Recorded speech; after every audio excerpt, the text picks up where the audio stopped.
Maya held the golden invitation card in her hands, reading every word for what felt like the 100th time. The elegant writing sparkled under her bedroom's dim light, making the whole thing feel like a dream. Her classmate Jessica was throwing her 18th birthday party at the Riverside Country Club, and somehow Maya had made it onto the guest list. She couldn't believe it. Maya Rodriguez, the girl who wore the same 3 outfits to school every week, had been invited to the most exclusive party of the year. The country club was the kind of place she had only seen in movies. Rich families held their weddings there.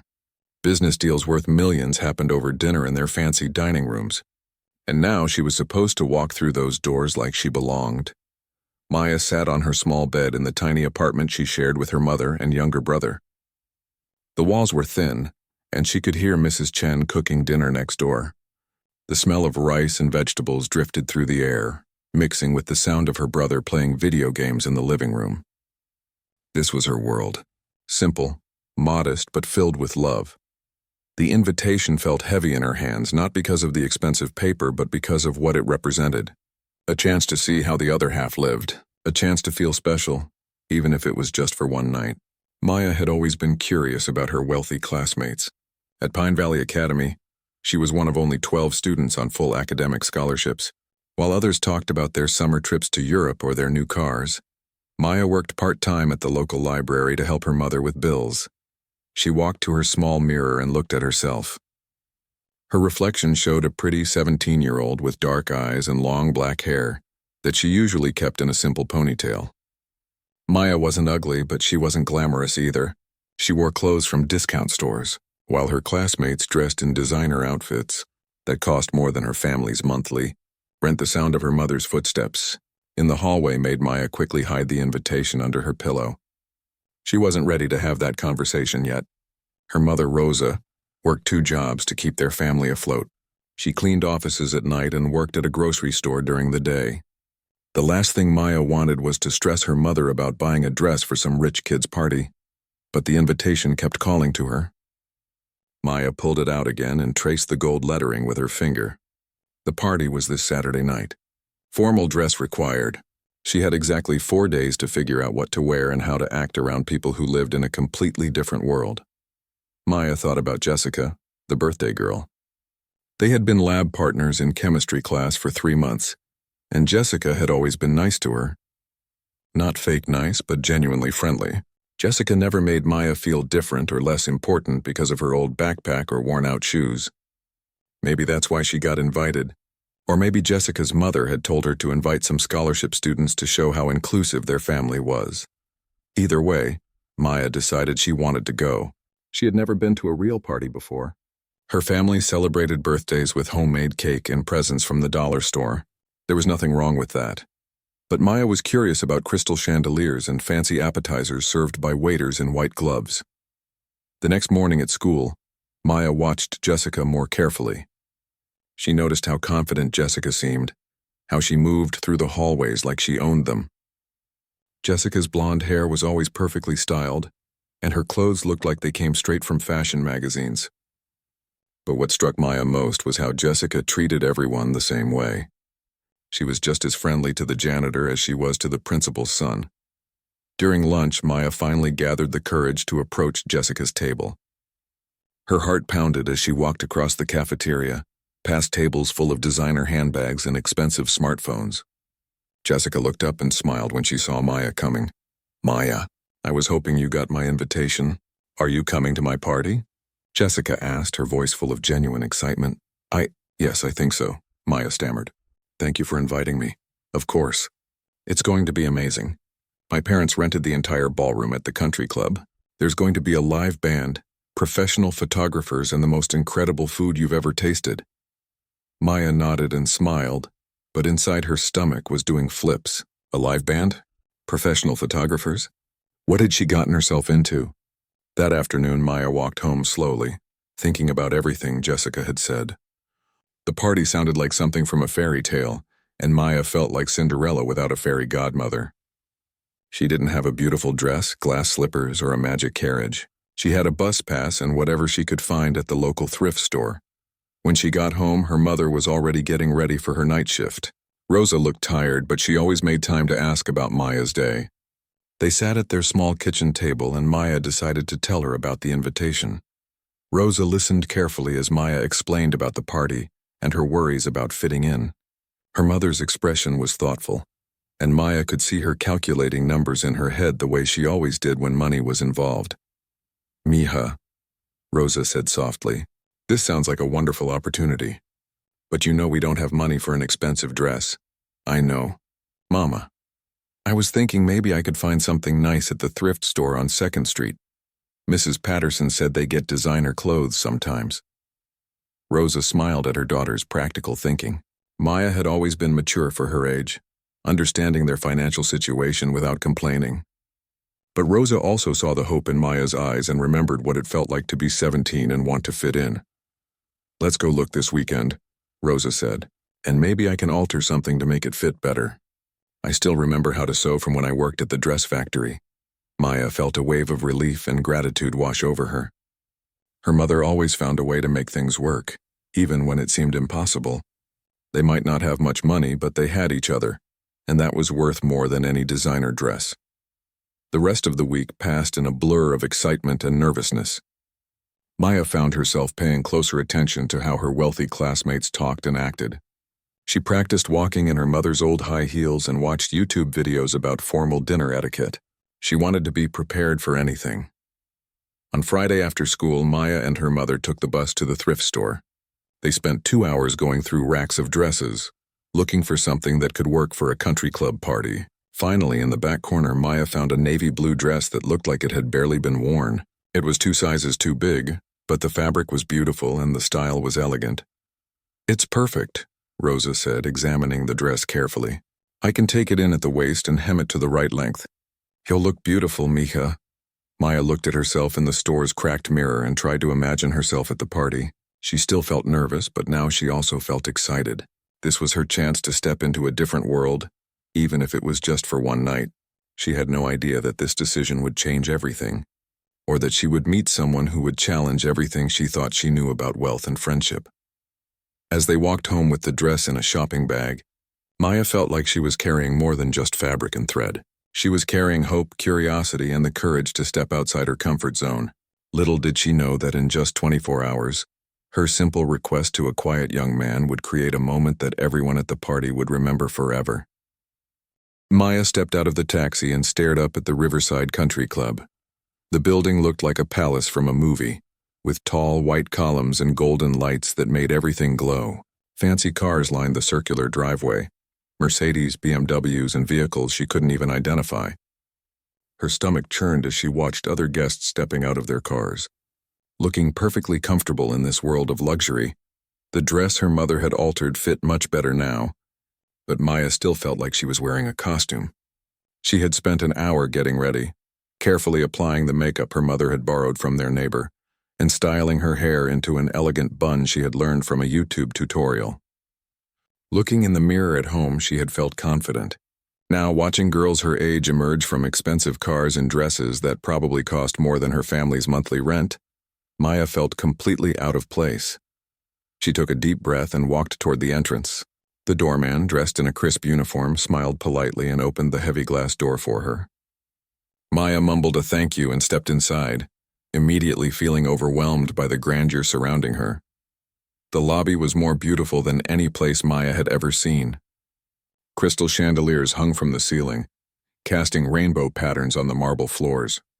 Fresh flowers filled tall vases, their sweet scent mixing with the subtle smell of expensive perfume. Everything seemed to sparkle and shine, from the gold-framed mirrors to the polished brass railings on the curved staircase. Maya followed the sound of music and laughter toward the ballroom. As she walked, she passed other guests who looked like they had stepped out of fashion magazines. The women wore dresses that moved like liquid silk, and their jewelry caught the light with every gesture. The men looked equally impressive in their perfectly tailored suits and polished shoes. When Maya entered the ballroom, she had to stop and catch her breath. The room was enormous, with a ceiling so high it seemed to disappear into shadows.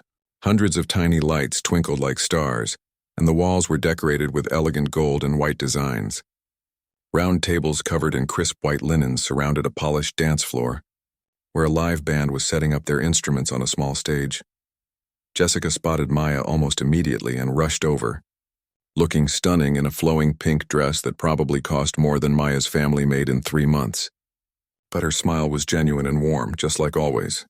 "Maya, you made it! You look absolutely beautiful," Jessica exclaimed, giving her a quick hug. "Come on, let me introduce you to some people." Maya found herself being led around the room, meeting classmates she barely knew and their families. Everyone was polite, shaking her hand and making small talk, but Maya could sense their curiosity. They were trying to figure out who she was and why she was there. Some recognized her from school, but most seemed puzzled by her presence at such an exclusive event. "This is Maya Rodriguez," Jessica would say. "She's in my chemistry class and she's absolutely brilliant. She's going to be valedictorian for sure." Maya appreciated Jessica's kindness, but she noticed how the conversations always seemed to shift after the introductions. People would talk about their recent vacations to places Maya had only seen in geography books. They discussed their summer plans, internships at their parents' companies, volunteer work in exotic locations, or gap years traveling through Europe. Maya tried to contribute to the conversations, but she felt like she was speaking a different language.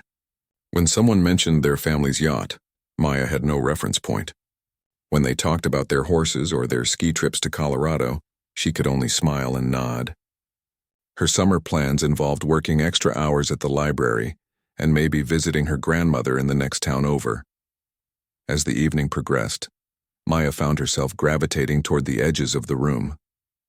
She watched the other guests dance and laugh, feeling like she was observing a different species. They moved with a confidence that came from never having to worry about money or fitting in. They belonged here in a way that Maya never could. The food was unlike anything Maya had ever experienced. Waiters in white gloves circulated with silver trays full of tiny appetizers that looked like works of art. There were small pieces of salmon on delicate crackers, stuffed mushrooms that melted in her mouth, and little pastries filled with ingredients she couldn't identify but tasted amazing. Maya was careful not to take too many, worried that people might notice her enthusiasm for the free food. She found herself standing near the wall, holding a crystal glass of sparkling apple cider, and watching the scene unfold before her. The band had started playing, and couples were beginning to dance. Maya recognized some of the songs from the radio, but hearing them played by live musicians made them sound completely different, more elegant and sophisticated. That's when she noticed the piano. In the far corner of the ballroom, slightly separated from the main festivities, stood a magnificent black grand piano. Its surface reflected the twinkling lights like a dark mirror, and Maya found herself drawn to it immediately. She had always loved music, and the sight of such a beautiful instrument made her heart race. Maya made her way across the room, weaving between guests and avoiding the servers with their trays of fancy food. As she got closer to the piano, she noticed that this corner of the room was quieter, almost peaceful compared to the energy of the main party. A few other guests had also gravitated toward this area, perhaps seeking a break from the social whirlwind. She stood next to the piano and gently touched its smooth surface. It was perfectly tuned. She could tell just by pressing one of the keys softly. The sound was pure and rich, completely different from the old upright piano at the community center where she had learned to play as a child. Maya remembered those lessons with Mrs. Williams, the elderly volunteer who had taught piano to kids from the neighborhood for free. Maya had shown natural talent, and Mrs. Williams had encouraged her to continue studying. But when Mrs. Williams passed away 2 years ago, Maya's musical education had ended. Her family couldn't afford private lessons, and the community center couldn't find another volunteer teacher. Standing next to this beautiful instrument, Maya felt a familiar longing. She missed the feeling of making music, of expressing emotions through melodies and harmonies. She had tried to keep practicing on her own, but without proper guidance and a decent piano, her skills had slowly deteriorated. Maya glanced around to make sure no one was watching, then pressed a few keys quietly, playing a simple melody she remembered from her childhood lessons. The sound was so beautiful that it brought tears to her eyes.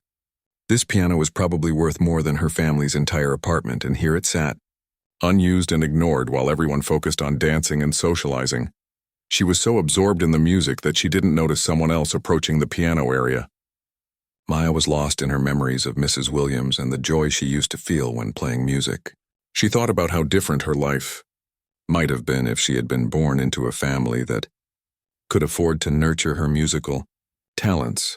The contrast between her world and this world had never been more apparent. Here was an instrument that could create the most beautiful music, sitting silent because the people who could afford it didn't need it for entertainment. They had live bands and professional DJs. The piano was just decoration, a symbol of sophistication that nobody actually used. Maya felt a tap on her shoulder and turned around, expecting to see Jessica or maybe a server asking if she needed anything. Instead, she found herself looking at a young man about her age, dressed in an expensive black suit that fit him perfectly. He had dark hair and serious eyes, and something about his expression seemed familiar, though Maya was sure they had never met. She recognized him from school, though they had never spoken. He was in her grade but took mostly advanced classes that Maya, despite her good grades, wasn't eligible for because they required expensive summer preparation courses. He was always quiet, always alone, despite being from one of the wealthiest families in the city.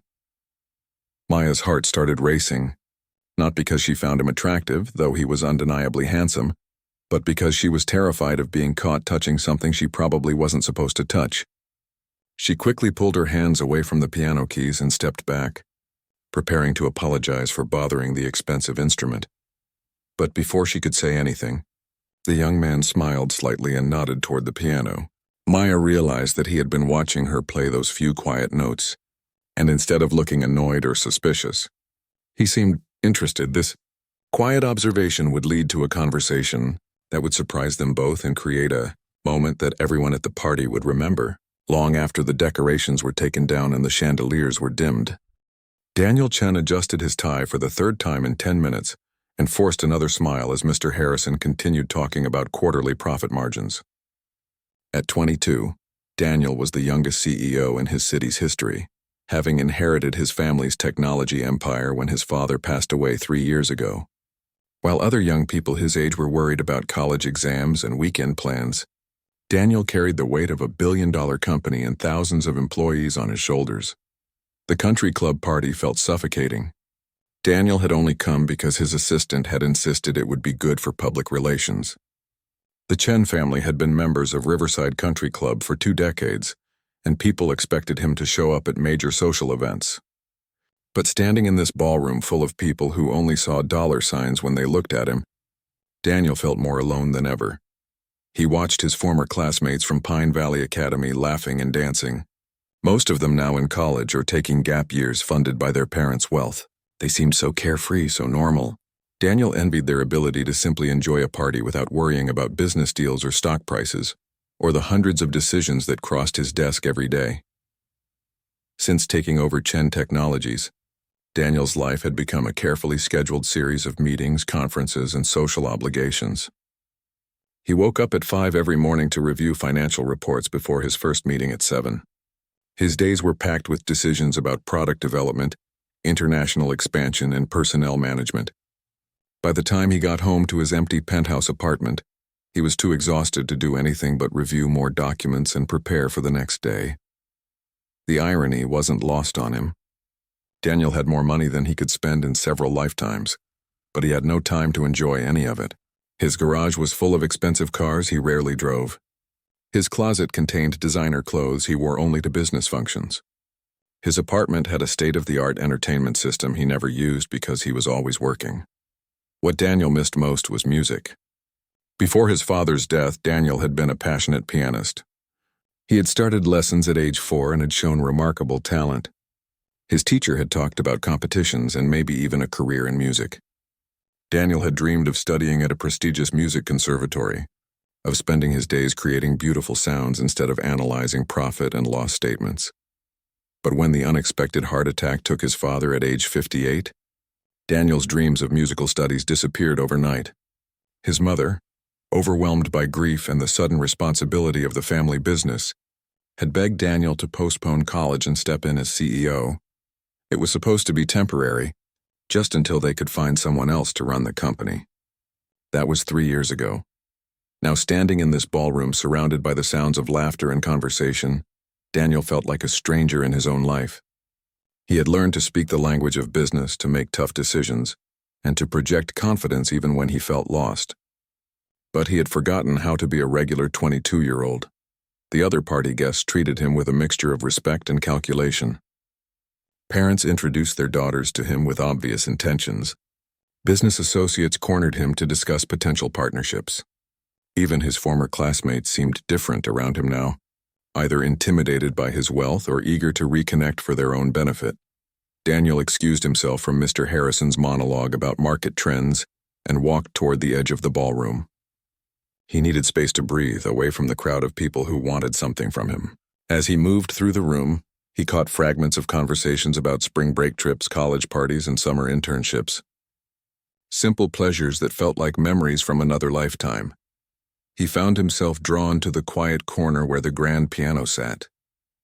Daniel had specifically requested that the club make a piano available tonight, though he wasn't sure why. He certainly didn't plan to play. He hadn't touched a piano in almost 2 years, not since the day he officially took over as CEO and decided he needed to focus entirely on business. As Daniel approached the piano, he noticed a young woman standing beside it. She looked familiar. He was sure he had seen her at Pine Valley Academy, though they had never spoken. She was different from the other guests tonight. Her dress was elegant but simple, not covered in the designer labels and expensive jewelry that seemed required for events like this.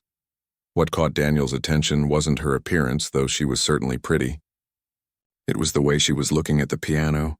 Her expression held a mixture of longing and sadness that Daniel recognized immediately. It was the same look he saw in his own mirror when he passed by his apartment's piano, the instrument that now served as an expensive piece of furniture covered in business documents. Daniel watched as the young woman gently touched the piano keys, playing a soft melody that made his heart skip. The notes were simple but pure, played with a sensitivity that spoke of real musical understanding. She wasn't showing off or trying to impress anyone. She was simply expressing something that words couldn't capture. For a moment, Daniel forgot about quarterly reports and board meetings. He forgot about the weight of responsibility that never left his shoulders. All he could think about was how long it had been since he had heard music played with such genuine emotion. The young woman seemed completely absorbed in the music, unaware that anyone was watching her. Daniel could see the joy on her face as her fingers found the familiar patterns, and he felt a pang of recognition. This was how he used to feel when he played, like nothing else in the world mattered except the conversation between his heart and the keys. Daniel remembered his last piano lesson with Mr. Rostov, his longtime teacher who had become more like a grandfather to him. Mr. Rostov had been disappointed when Daniel announced he was stopping lessons to focus on business. "Music isn't a hobby, Daniel," the old man had said. "It's a way of staying human in an inhuman world."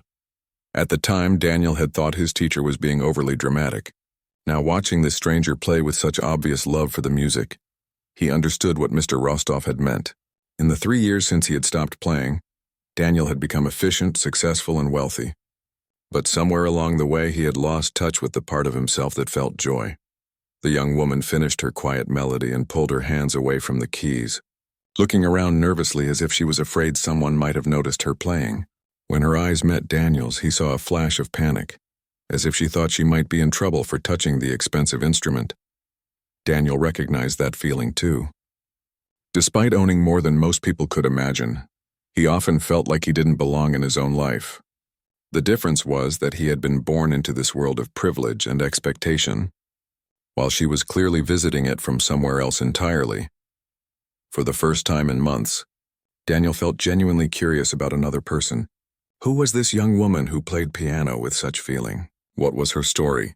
And why did watching her play make him remember parts of himself he had thought were gone forever? Daniel had spent the last 3 years learning to read people's motivations, to spot the ones who wanted something from him. But looking at this young woman, he sensed something different. She hadn't even realized he was there while she was playing. She wasn't performing for his benefit or trying to impress him. She was simply being herself, sharing a moment of authentic emotion with an instrument that understood her in a way that people perhaps didn't. This realization sparked something in Daniel that had been dormant for too long. For the first time since becoming CEO, he felt the urge to have a genuine conversation with someone his own age. Not about business or money or social obligations, but about something real, something that mattered. As the party continued around them, with guests dancing and laughing and discussing their privileged lives, Daniel made a decision that would surprise them both. Instead of walking away and returning to his role as the successful young businessman, he decided to stay. Something told him that this quiet moment by the piano might be exactly what both of them needed, even if neither of them knew it yet. The young woman was still looking at him with nervous uncertainty, probably wondering if she had done something wrong by playing the piano. Daniel realized that his next words would determine whether this remained just another awkward social interaction or became something more meaningful. For once, he didn't think about what would be appropriate or professional. He simply thought about what felt right. Maya's cheeks burned with embarrassment as she realized someone had been watching her play. She quickly pulled her hands away from the piano keys and stepped back, her heart racing. The last thing she wanted was to get in trouble for touching something she probably wasn't supposed to touch. This was exactly the kind of situation her mother had warned her about, standing out in the wrong way at a fancy event. The young man standing nearby was Daniel Chen, though Maya only knew him by reputation. Everyone at Pine Valley Academy knew who he was, even if they had never spoken to him. His family's name was on buildings all over the city, and rumors about his wealth were legendary among the students. Some said he owned sports cars worth more than most people's houses. Others claimed his family's company was worth billions. What struck Maya most about Daniel wasn't his expensive suit or his obvious wealth, but the way he was looking at her. There was no judgment in his eyes, no irritation that she had been playing his social circle's piano. Instead, he seemed interested, maybe even impressed. But that couldn't be right. Maya was sure her simple playing wasn't worth impressing anyone, especially someone who could probably afford the best music teachers in the world. Maya fidgeted with the hem of her dress, trying to think of something to say. Should she apologize for playing the piano? Should she explain that she wasn't trying to show off? Should she just walk away and hope he forgot this awkward encounter ever happened? Before she could decide, Daniel took a step closer to the piano. Maya noticed that he moved differently than most of the other guests. While everyone else seemed to float through the party with practiced ease, Daniel looked almost uncomfortable, like he was playing a role that didn't quite fit. "That was beautiful," Daniel said quietly, his voice barely audible over the party sounds in the background. "The piece you were playing. It sounded like Chopin, but I couldn't place it exactly." Maya blinked in surprise. She hadn't expected him to recognize the music, much less comment on it thoughtfully. "It was just something I was making up," she admitted. "Inspired by Chopin, I guess, but not actually one of his pieces. I don't really know any complete classical works anymore." Daniel's eyebrows raised slightly. "You were improvising?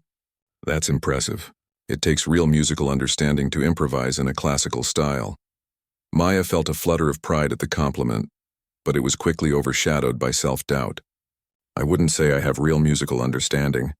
I used to take lessons when I was younger. Haven't had proper instruction in years, though."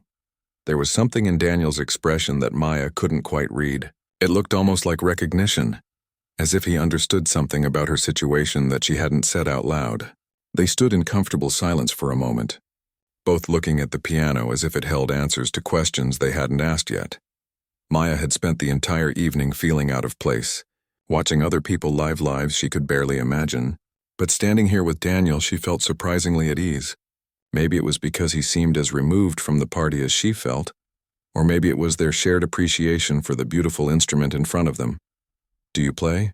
Maya asked, surprising herself with her boldness. She had been so focused on her own nervousness that she hadn't considered that Daniel might have his own relationship with music. Daniel was quiet for a long moment, and Maya worried she had asked something too personal. "I used to," he finally said. "A long time ago, before things got complicated." Maya sensed there was a story behind those words, but she didn't feel comfortable pressing for details. Instead, she found herself studying Daniel's hands. They were elegant, with long fingers that looked like they were made for piano keys. There was something about the way he held them that suggested muscle memory, as if his hands remembered playing even if he hadn't done it in a while. The noise of the party seemed to fade into the background as Maya and Daniel stood together by the piano. Maya was aware that they were an unlikely pair, the scholarship student and the young millionaire, but somehow that didn't seem to matter in this quiet corner of the ballroom. Maya thought about all the times she had walked past music stores and pressed her face to the windows, looking at the beautiful instruments she could never afford. She thought about the community center piano with its chipped keys and slightly out-of-tune notes, and how she had loved it anyway because it was the only piano available to her. Now she was standing next to an instrument that was probably worth more than her family's entire yearly income. The unfairness of it all suddenly hit her. Here was this perfect piano, barely used, sitting in a room full of people who had everything they could ever want. Meanwhile, kids like her who actually loved music couldn't afford lessons or decent instruments. It wasn't anger she felt exactly, but a deep sadness about how the world worked. "Would you like to play something?" Maya heard herself asking, the words coming out before she could stop them. Daniel looked surprised by the question. "Oh, I don't think that's a good idea. I haven't played in years. I'd probably embarrass myself." But Maya had seen something in his eyes when she mentioned playing, a spark of interest that he was trying to hide. "I don't think you could embarrass yourself more than I already have by admitting I was making up classical music," she said with a small smile. Daniel laughed, and the sound was so genuine that Maya felt her own nervousness begin to fade. "You didn't embarrass yourself at all. What you were playing was lovely. I don't really play in front of people anymore." Maya understood that feeling completely. After Mrs. Williams died and her lessons ended, Maya had stopped playing in front of anyone. The community center piano was usually surrounded by other activities, and she felt self-conscious about her declining skills. "We could play together," she suggested impulsively. "Nothing fancy, just for fun." The words surprised Maya as much as they seemed to surprise Daniel. She wasn't usually the type to make bold suggestions, especially to people she barely knew. But something about this moment felt special, like the normal social rules didn't apply. Daniel stared at her for a moment, and Maya could see him considering the idea. "You would want to play with me? Even though you don't really know me?" "I know you recognized Chopin when I was improvising," Maya said. "That tells me something about you. And I know you look at this piano the same way I do. Like it's something precious that deserves to be played, not just admired." Maya watched as different emotions crossed Daniel's face. She could see him weighing the idea, probably thinking about all the reasons why it wasn't appropriate or practical. But she could also see something else, longing maybe, or curiosity. The party continued around them, but Maya felt like she and Daniel were in their own small bubble. Other guests walked by occasionally, but most were focused on the dancing or the elaborate dinner that was being served at the far end of the ballroom. The piano corner remained relatively quiet and private. "I should warn you," Maya said, trying to lighten the mood. "I only remember pieces from my childhood lessons. Nothing too sophisticated. Mostly simple melodies and basic classical arrangements." "That sounds perfect, actually," Daniel said, and Maya caught another glimpse of that genuine smile. "I'm not sure I remember anything more complicated than that anymore either." Maya felt a thrill of excitement mixed with terror. Was this really going to happen? Was she actually going to play piano with Daniel Chen at the most exclusive party she had ever attended? Part of her couldn't believe her own boldness, but another part of her felt like this was exactly what was supposed to happen. "So what do you think?" Maya asked, gesturing toward the piano bench. "Ready to risk embarrassing ourselves together?" Daniel looked at the piano, then back at Maya, and she could see the exact moment when he made his decision. Something shifted in his expression, as if he was setting aside whatever normally held him back and choosing to take a chance on this unexpected moment. What neither of them realized was that their quiet conversation had not gone completely unnoticed. A few other guests had begun to gravitate toward the piano area, curious about what the young CEO was discussing so intently with the unfamiliar girl in the simple dress. The stage was being set for something neither Maya nor Daniel had anticipated, a moment that would capture the attention of the entire party and create a memory that would last long after the evening ended. Maya held her breath as she waited for Daniel's response to her suggestion that they play together. She had never been so bold in her entire life, and now that the words were out there, she felt terrified. What if he said no? What if he thought she was being presumptuous or trying to take advantage of meeting him? What if this whole conversation had been a mistake? But instead of the polite rejection Maya expected, Daniel's expression did something completely unexpected. His serious, businesslike demeanor softened, and for the first time since she had been watching him tonight, he looked genuinely interested in something. Not the calculated interest of someone making a business decision, but the authentic curiosity of a young person discovering something new. "You know what?" Daniel said, looking directly into Maya's eyes. "I think I'd like that. It's been so long since I played just for the joy of it." Maya felt a surge of excitement mixed with panic. "Really? You're sure? I mean, I wasn't kidding about only knowing simple pieces.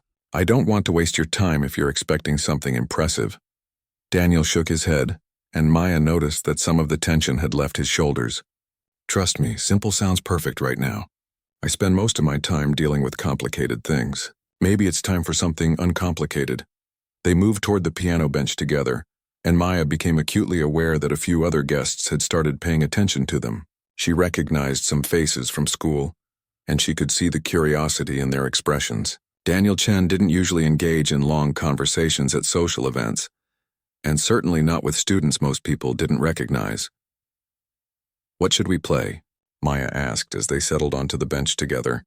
Being this close to Daniel, she could smell his expensive cologne and see the fine details of his perfectly tailored suit. But what struck her most was how his hands moved naturally toward the keys, as if they remembered exactly where they belonged. "How about we start with something really basic?" Daniel suggested. "Do you remember Fur-Elise? The simplified version they teach to beginners?" Maya's face lit up. "That was actually the first real piece I ever learned completely. Mrs. Williams made me practice it until I could play it in my sleep." "Mrs. Williams?" Daniel asked. "My piano teacher at the community center. She taught neighborhood kids for free until she passed away a couple years ago." Maya's voice grew soft with the memory. She always said that music belonged to everyone, not just people who could afford expensive lessons. Daniel was quiet for a moment, considering her words. "She sounds like she was a special person." She was. She would have loved this piano. She always said a good instrument could bring out the best in any musician, no matter their skill level. As they talked, Maya noticed that more people were drifting toward their corner of the ballroom.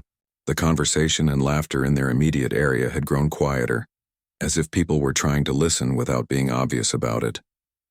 Maya felt her nervousness returning as she realized they were becoming the center of attention. "Are you sure about this?" Maya whispered to Daniel. "People are starting to watch us." Daniel glanced around and seemed to notice the growing audience for the first time. Maya saw a flicker of his usual guardedness return to his expression, but then he looked back at her and something determined settled over his features. "Let them watch," he said quietly. "For once, I'd like to do something because I want to, not because it's expected or strategic or good for business." Maya felt a thrill at his words. There was something rebellious about the idea of ignoring the watching crowd and simply making music together. "Okay," she said, positioning her hands over the lower keys. "You take the melody, I'll try to follow with some simple harmony." But Daniel surprised her again. "Actually, why don't you start? I'd like to hear how you interpret it first." Maya's hands trembled slightly as she began to play the opening notes of Fur-Elise. The piano's tone was so rich and pure that even the simple melody sounded beautiful. She had played this piece hundreds of times on the community center's old upright piano, but hearing it on this magnificent instrument was like experiencing it for the first time. As Maya played, she became lost in the music the way she always did. The watching crowd faded from her awareness and the grandeur of the ballroom became irrelevant. There was only the conversation between her heart and the keys, the familiar comfort of muscle memory guiding her fingers through patterns she had learned years ago. Daniel listened intently, and Maya could sense his appreciation for her playing, even though she kept her eyes on the keys. When she reached the end of the first section, she paused and looked at him expectantly. "That was lovely," Daniel said, and Maya could hear genuine emotion in his voice. "You play with real feeling. I can tell this piece means something to you. It reminds me of when I still believed I might become a real musician someday," Maya admitted, "before I understood how much that kind of dream costs." Daniel's expression grew thoughtful. "Dreams don't have to cost money. Pursuing them professionally might, but the love of music itself? That's free." Maya felt tears prick at her eyes. It had been so long since anyone had talked to her about music as something valuable in itself, not just as an expensive hobby she couldn't afford. "Your turn," Maya said, sliding slightly to the right on the bench to give Daniel better access to the higher keys. Daniel hesitated for just a moment, then placed his hands on the keys. Maya could see that his form was perfect, clearly the result of years of proper training. When he began to play, Maya understood immediately that he had been modest about his abilities. Daniel's version of Fur Elise was technically flawless and emotionally rich. His fingers moved with the confidence of someone who had once spent hours practicing, and he brought out nuances in the familiar melody that Maya had never noticed before. But what moved her most was the expression on his face as he played. For those few minutes, the serious young businessman disappeared entirely, replaced by someone who looked peaceful and genuinely happy. The watching crowd had grown larger and completely quiet now. Maya could sense their surprise at seeing Daniel play with such skill and obvious emotion. This was clearly not something most of them had ever seen before. When Daniel finished, there was a moment of complete silence in their corner of the ballroom. Then Maya began to clap, and the sound broke the spell that had held everyone captive. The small crowd around them erupted in applause, and Maya could hear murmurs of amazement and appreciation. "I had no idea you could play like that," someone called out. "Daniel, that was incredible. You should play more often." But Daniel seemed to barely hear the compliments. He was looking at Maya with an expression she couldn't quite read. "That felt," he began, then trailed off as if he couldn't find the right words. "I know," Maya said softly. "Like remembering something you forgot you missed." Daniel nodded, and Maya felt a connection between them that went beyond their very different backgrounds. They had shared something authentic in a room full of people who seemed to live their lives according to social scripts and expectations. "Should we try something together now?" Daniel asked, and Maya could hear excitement in his voice that hadn't been there at the beginning of the evening. Maya nodded eagerly. "What did you have in mind? How about we improvise something? You start with a simple melody and I'll see if I can build on it." Maya felt a flutter of nervousness at the suggestion. Improvising together required a level of musical trust and communication that she had never experienced before. But looking at Daniel's encouraging expression, she decided to take the risk. As Maya placed her hands on the keys and began to play a gentle melody in C major, she had no idea that what they were about to create would be talked about long after the party ended. The combination of her intuitive musicality and his technical training was about to produce something magical, not just for them, but for everyone fortunate enough to witness it. The crowd around them grew even quieter, sensing that they were about to experience something special. Even the band on the main stage seemed to pause, as if they could feel the shift in the room's energy. Maya and Daniel were no longer just two young people from different worlds sharing a moment at the piano. They were about to become the heart of an unforgettable evening that would remind everyone present why live music has the power to bring people together across any divide. Maya's fingers found their way to a simple melody in C major, something that felt natural and unforced. She had never improvised with another person before, and her heart was racing with both excitement and terror. What if they couldn't find a musical connection? What if her simple playing clashed with his obviously superior training? What if she embarrassed herself in front of all these people, who were now watching them with such intense interest? But as soon as Maya began to play, something magical happened. The melody that flowed from her fingers was gentle and sweet, like a conversation starting with a quiet greeting between old friends. She played with the same intuitive musicality that had caught Daniel's attention earlier, letting her emotions guide the notes rather than trying to impress anyone with technical skill. Daniel listened for a few measures, his head tilted slightly as he absorbed the mood and structure of Maya's melody. Then, with the confidence of someone who had spent years learning to read musical situations, he began to add his own voice to the conversation. What Daniel created wasn't just harmony, it was a complete musical response to what Maya was offering. His right hand found a counter melody that danced around her simple tune, sometimes supporting it and sometimes challenging it in the most beautiful way. His left hand provided a gentle bass line that gave depth and richness to the sound. Maya felt goosebumps rise on her arms as she heard how Daniel was transforming her basic melody into something extraordinary. It was like she had offered him a pencil sketch, and he was adding colors and shadows that brought the picture to life. But he wasn't taking over or showing off. He was genuinely collaborating, making space for her musical voice while adding his own. As they played together, Maya discovered something she had never experienced before. Making music with another person wasn't about competition or comparison. It was about listening and responding, about creating something together that neither of them could have made alone. She found herself playing with more confidence, inspired by Daniel's musical partnership to try things she might never have attempted on her own. The melody began to evolve and grow as they played. Maya would introduce a new phrase and Daniel would echo it back with variations that made it even more beautiful. When Daniel suggested a harmonic shift by changing his bass line, Maya instinctively followed, modulating to a new key that added emotional depth to their improvised piece. The watching crowd had grown completely silent now.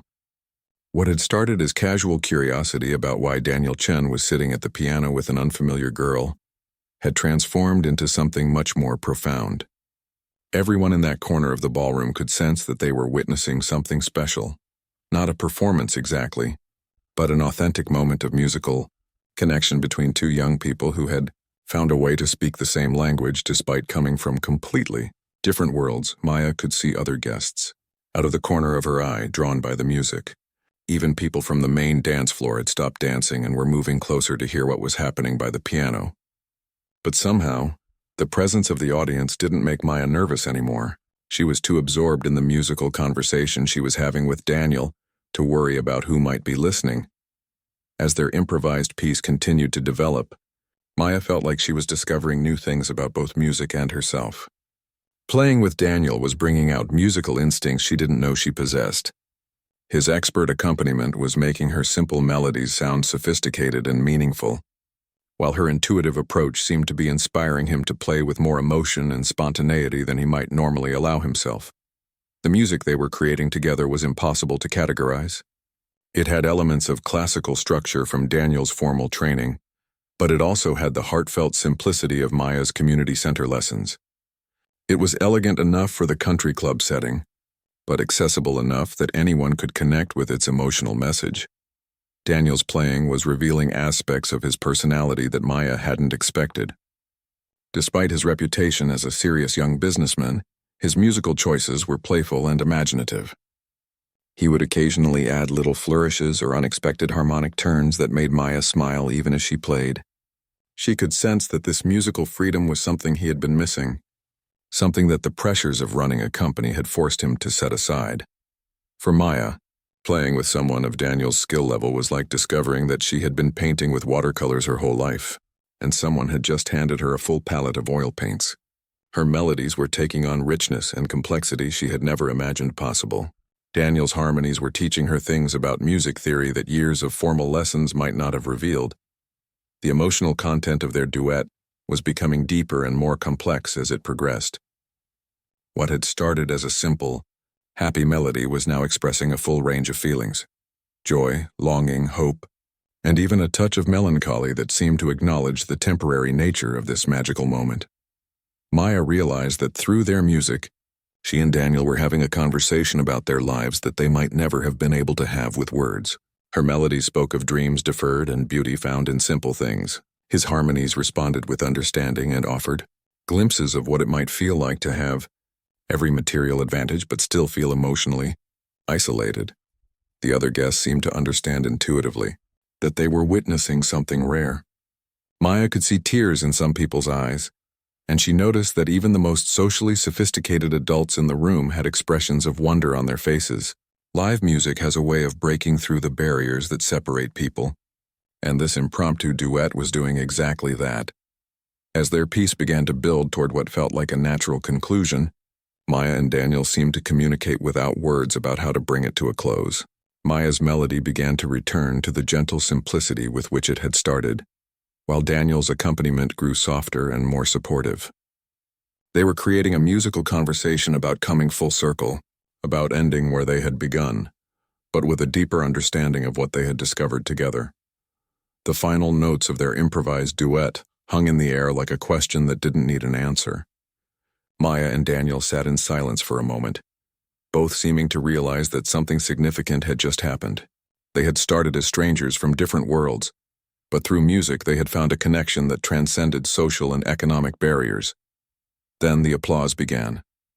It started with one person clapping enthusiastically, then spread through the crowd until the entire corner of the ballroom was filled with the sound of appreciation and amazement.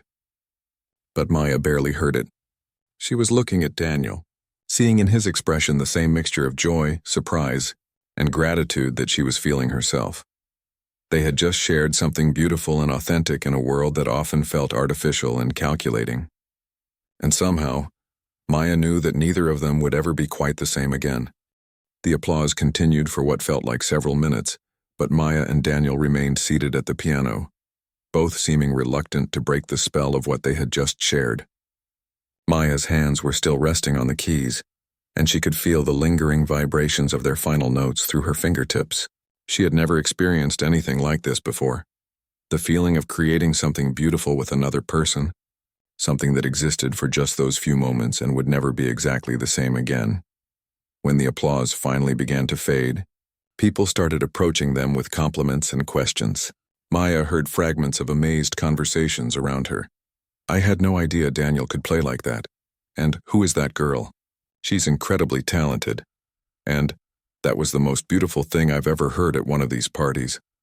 But Maya found herself focusing entirely on Daniel, trying to read the expression on his face. He looked different than he had when she first noticed him earlier in the evening. The serious, almost guarded demeanor had been replaced by something softer and more open. His eyes were bright with an energy that hadn't been there before, and when he turned to look at her, Maya saw something that took her breath away, genuine happiness.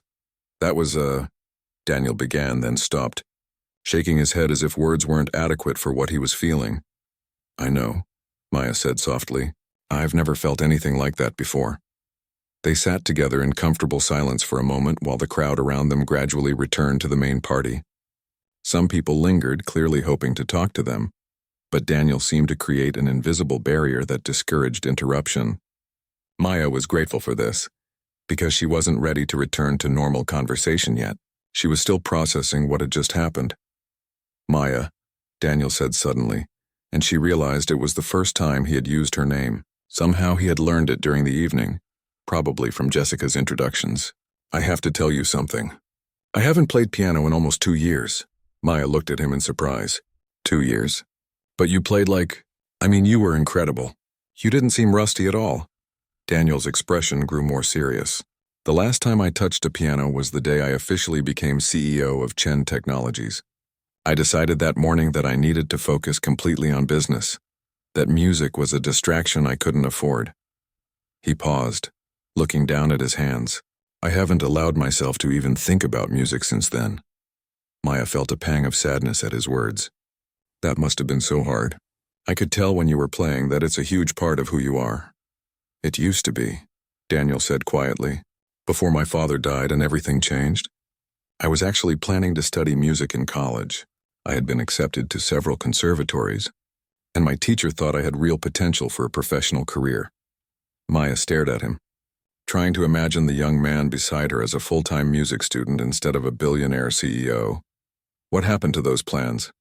Daniel's jaw tightened slightly. "Family obligation happened. The company needed someone to take over immediately, and I was the only option. My mother was devastated by my father's death, and the board of directors was getting nervous about the future of the company. Everyone kept saying it would just be temporary, until we could find someone else to run things." He gave a bitter laugh. "That was 3 years ago." Maya didn't know what to say. She had assumed that Daniel's wealth and success meant his life was easy and privileged. She had never considered that he might have sacrificed his dreams just like she had, albeit for very different reasons. "Do you regret it?" Maya asked gently. Daniel was quiet for a long time, and Maya could see him wrestling with the question. "I tell myself I don't," he finally said. "The company has grown tremendously under my leadership. We employ thousands of people, and our products have helped millions more. From a practical standpoint, stepping up was the right thing to do." "But," Maya prompted, sensing there was more to his feelings. "But sometimes I wonder who I might have become if I had been allowed to choose my own path."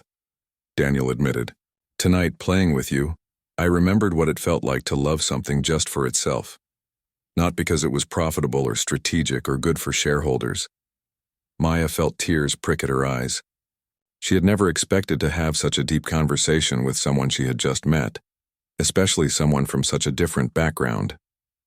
But music had created a bridge between them that made this kind of honesty feel natural.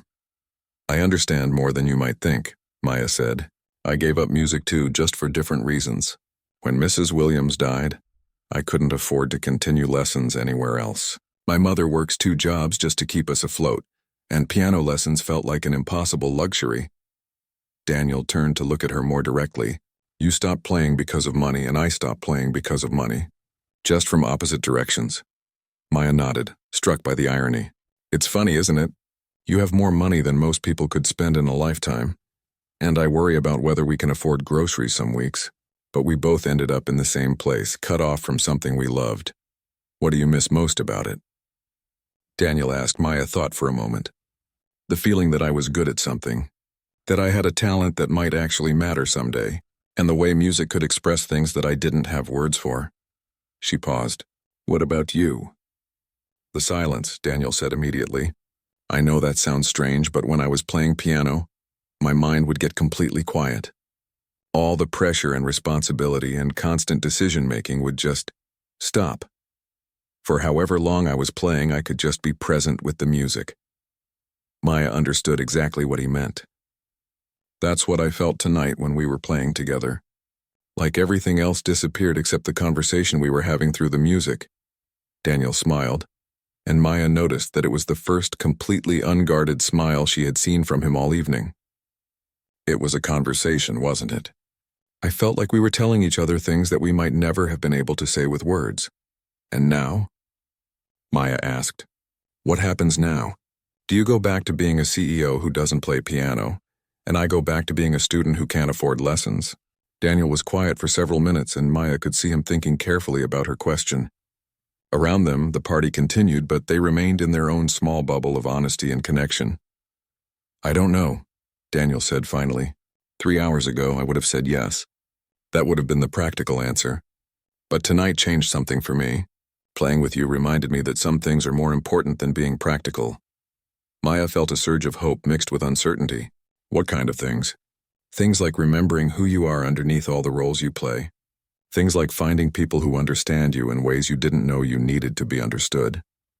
Daniel paused, then looked directly at Maya. Things like friendship. The word hung in the air between them, full of possibility and promise. Maya had come to this party expecting to feel out of place and uncomfortable. She had never imagined that she would meet someone who would understand her dreams and disappointments so completely, or that she would find herself offering the same understanding in return. I'd like that, Maya said quietly. I'd like to be your friend. Daniel's smile widened. Even though I'm apparently terrible at maintaining work-life balance, and you're probably going to have to remind me regularly that there are more important things than quarterly profit reports? Maya laughed. Especially because of that. And you'll probably have to remind me that just because I can't afford expensive things doesn't mean my dreams aren't worth pursuing. As they sat together by the piano, both Maya and Daniel realized that something fundamental had shifted in their understanding of themselves and their possibilities. The music they had shared had opened doors that neither of them had expected to find, and the conversation that followed had revealed that their connection went far deeper than a shared love of piano. Neither of them knew exactly what would happen next, but both felt certain that this evening had marked the beginning of something important. They had found in each other not just musical compatibility, but the kind of genuine understanding that makes real friendship possible across any divide. As the evening wound down around them, Maya and Daniel found themselves reluctant to leave the piano. The party was still in full swing, but they had created their own quiet space where deeper conversations could happen. Other guests occasionally approached to compliment their performance, but most seemed to sense that something important was occurring between the two young musicians and respectfully kept their distance. I have an idea, Daniel said suddenly, his voice carrying a note of excitement that Maya hadn't heard before. And I want you to hear me out before you say no. Maya felt a flutter of nervousness mixed with curiosity. Okay, I'm listening. Daniel turned to face her fully, his expression serious but hopeful. I want to start taking piano lessons again. Not because I have to. Not because it's good for business or my image, but because tonight reminded me how much I love making music, and I want you to take lessons too. Maya's heart skipped, but she quickly shook her head. Daniel, that's incredibly kind, but I can't let you pay for my lessons. My family doesn't accept charity, and it wouldn't be charity, Daniel interrupted gently. It would be an exchange. You said yourself that you miss having someone who understands your dreams. Well, I need someone who can remind me that success isn't just about money and market share. I need a friend who can help me remember why music matters. Maya stared at him, trying to process what he was suggesting. You want us to take lessons together? Why not? We obviously have musical chemistry, and we're both trying to reconnect with something we lost. Maybe we could help each other find our way back. Daniel paused, then added with a small smile, besides, I have a feeling you're going to keep me honest about what's really important in life. Maya felt tears well up in her eyes. The generosity of his offer was overwhelming, but what moved her even more was the genuine friendship behind it. You really think we could do that? Learn together, I mean? I think tonight proved we can do a lot of things together that neither of us expected, Daniel said. And I think we both need someone in our lives who understands what it's like to love something so much that giving it up feels like losing part of yourself. Maya thought about her mother working 2 jobs, about the bills that were always waiting on their kitchen table, about the practical concerns that made Daniel's offer seem impossible. But she also thought about the joy she had felt playing with him tonight, and the way music had connected them across all their differences. There would have to be conditions, Maya said slowly. I couldn't just accept without giving something back. Daniel raised an eyebrow. What kind of conditions? I could tutor you in other subjects if you need it. I know you probably have the best educational resources available, but I'm good at math and science. Or I could help you with projects at your company, research organization, whatever you need. Maya's words came faster as her excitement grew. I want this to be a real partnership, not just you helping me. Daniel's smile widened. Actually, that sounds perfect. I've been so focused on the business side of technology that I've lost touch with some of the academic foundations. Having a study partner might be exactly what I need. Maya felt a surge of hope that was almost overwhelming. Do you really think this could work? I mean, we're from such different worlds, so what? Daniel said firmly. Tonight proved that none of that matters when it comes to making music together.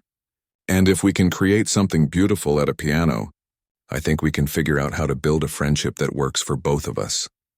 Maya looked around the elegant ballroom, thinking about how out of place she had felt when she first arrived. Now, sitting beside Daniel at the piano where they had shared something so meaningful, she felt like she belonged exactly where she was. I have one more condition, Maya said, trying to keep her voice steady despite her excitement. Name it. Sometimes, when we're taking lessons or practicing together, I want you to forget about being a CEO. I want you to just be Daniel, the person who loves music and remembers what it feels like to play for pure joy. Daniel was quiet for a moment, and Maya could see emotion flickering across his face. You know, I'm not sure I remember how to be that person anymore. Then we'll figure it out together, Maya said confidently. That's what friends do, right? Help each other remember who they really are.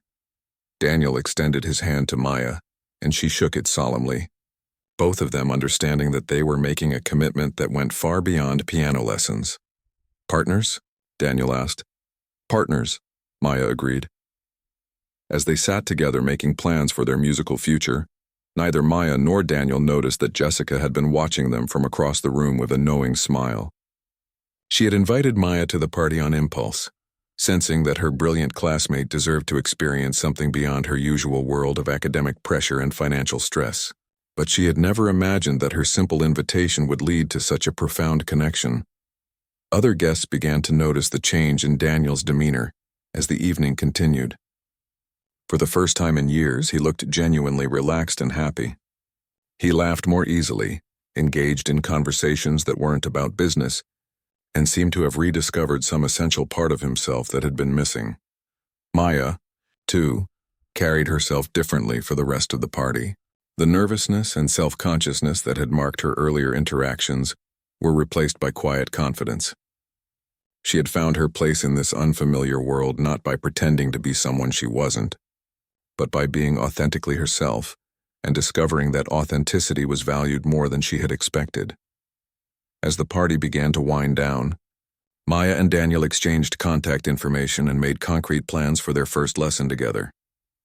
Daniel knew a piano teacher who had worked with professional musicians and would understand their desire to approach music seriously. Maya felt a thrill of anticipation at the thought of returning to formal instruction after so many years. When it was time to leave, Daniel insisted on arranging for Maya to get home safely. As they waited for her taxi, they stood together outside the country club, both marveling at how dramatically their evening had changed from what either had expected. "Thank you," Maya said quietly.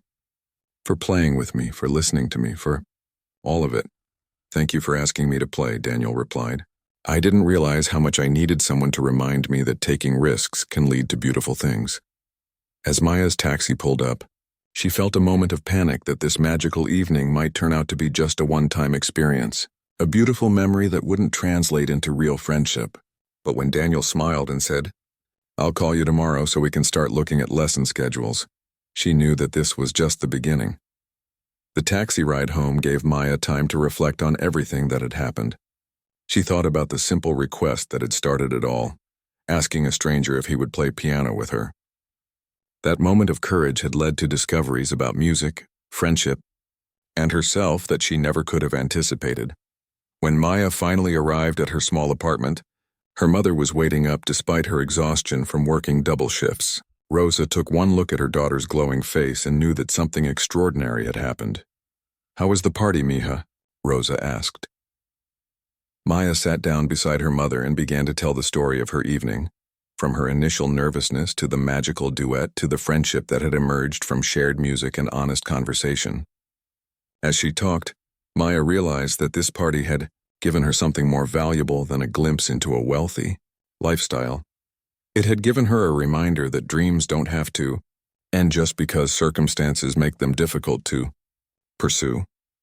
Rosa listened with tears in her eyes, proud of her daughter's courage and grateful for the kindness that Daniel had shown.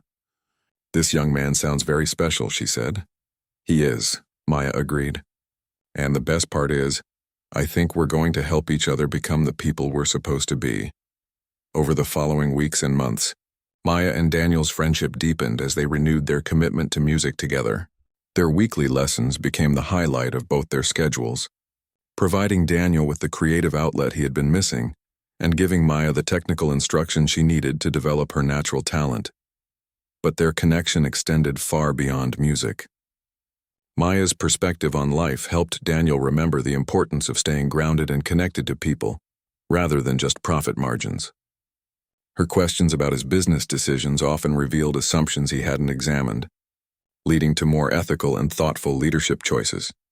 Meanwhile, Daniel's encouragement and resources opened doors for Maya that she had never imagined possible. Not just in music, but in academics and career planning. He helped her see that her dreams were not just valid but valuable, and that financial barriers didn't have to be permanent obstacles. Their friendship became a bridge between two different worlds, proving that genuine connection can transcend any social or economic divide. Other students at Pine Valley Academy began to notice the changes in both of them, Daniel's increased happiness and Maya's growing confidence, and their story became an inspiration for other unlikely friendships across traditional boundaries.